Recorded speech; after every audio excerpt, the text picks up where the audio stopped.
Bonjour! Dans cette vidéo, on va parler du body positive. C'est un mouvement qui cherche à remettre en question les normes irréalistes de beauté et à encourager l'acceptation de tous les types de corps et de toutes les apparences. Et je vais vous expliquer le point qui, selon moi, est le plus déterminant pour avoir une relation positive avec son corps.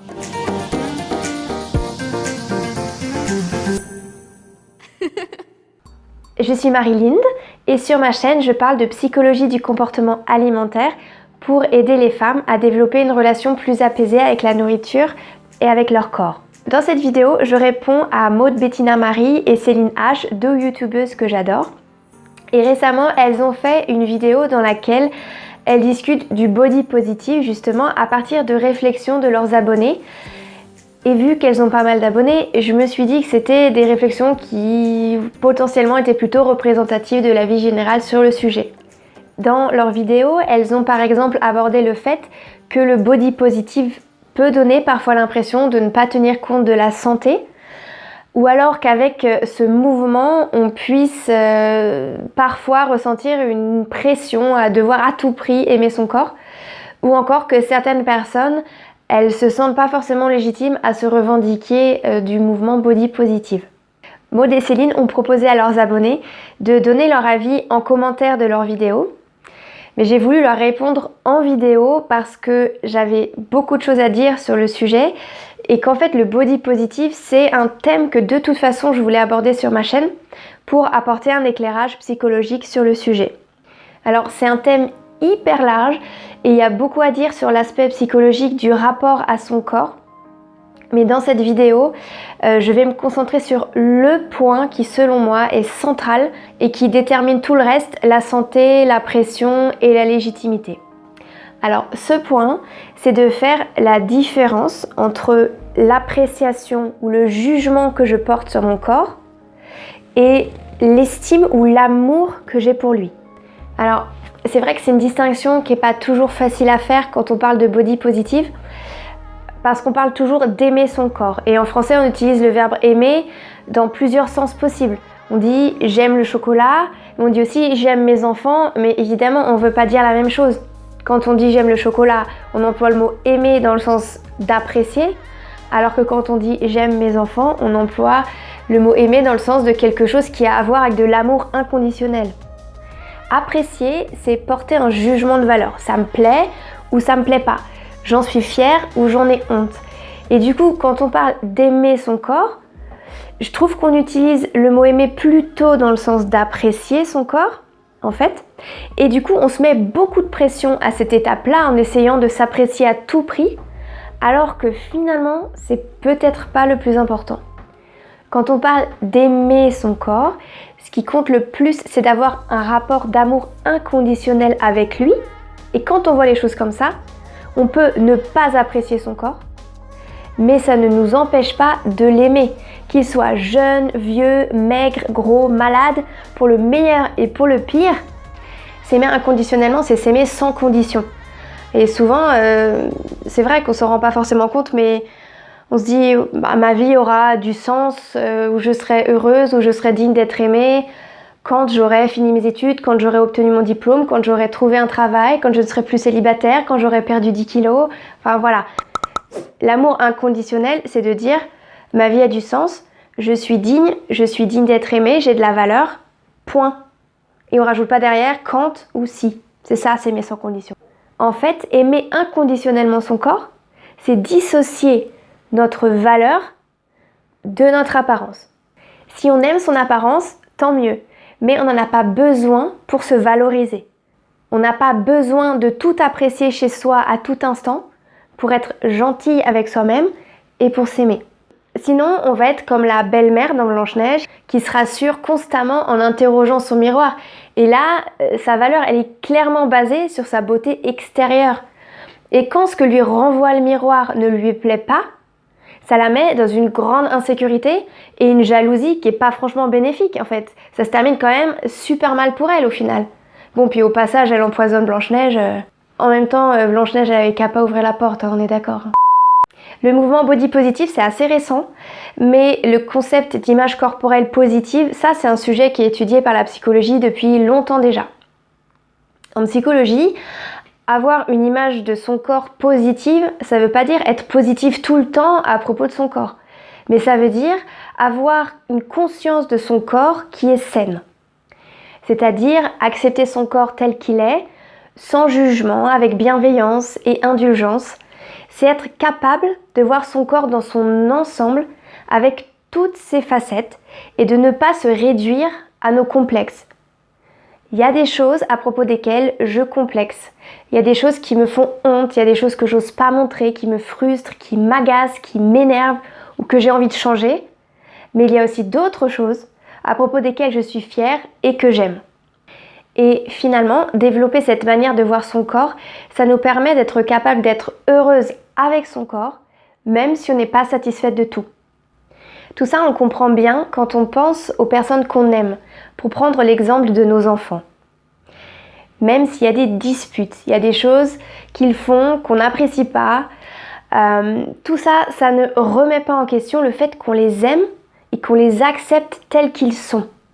L'amour que j'ai pour mes enfants, ça n'a rien à voir avec le degré d'appréciation ou de fierté que je ressens pour eux. Ce sont deux choses différentes. Et donc cet amour dont j'aime mes proches, qui me donne la force de leur pardonner, de les voir dans leur ensemble, de ne pas les réduire à leur faiblesse, cet amour-là, je mérite tout autant de me le donner à moi-même. Si on arrive à dissocier notre valeur de notre apparence et qu'on cherche à s'aimer inconditionnellement plutôt qu'à s'apprécier à tout prix, ça nous rend beaucoup plus fortes et moins sensibles aux changements de circonstances, car notre corps, il va tout le temps changer, il est tout le temps en train d'évoluer. Et après, on est capable de se dire le matin quand on se regarde dans le miroir, ok, aujourd'hui je me trouve moche, j'ai une sale tête, je me sens un peu boudinée dans mes vêtements, mais en aucun cas, ça ne met en péril l'estime que j'ai pour moi. Et ça nous rend aussi moins sensibles aux regards et aux commentaires des autres. Peu importe ce que me renvoient les autres, je sais que je suis digne et que j'ai de la valeur telle que je suis. Et l'objectif, c'est d'avoir cette stabilité-là. Je suis comme je suis, mais je ne suis pas moins digne d'être aimée que quelqu'un d'autre. Exactement tel que je suis et en toutes circonstances, je suis digne de cet amour inconditionnel. Pour avancer un peu par rapport à ça, on peut se poser plusieurs questions. Est-ce que mon estime de moi, elle est basée sur le fait que je m'apprécie ou pas, que j'apprécie ou pas mon apparence et que je corresponde ou pas à certains critères? Ensuite, si c'est le cas, d'où ça peut venir? Qu'est-ce qui fait que parfois, quand on se regarde dans le miroir, on passe assez vite de « je me trouve grosse » à « personne ne m'aimera jamais ». Et ensuite, l'étape la plus importante, c'est de prendre conscience de ma dignité à être aimée telle que je suis.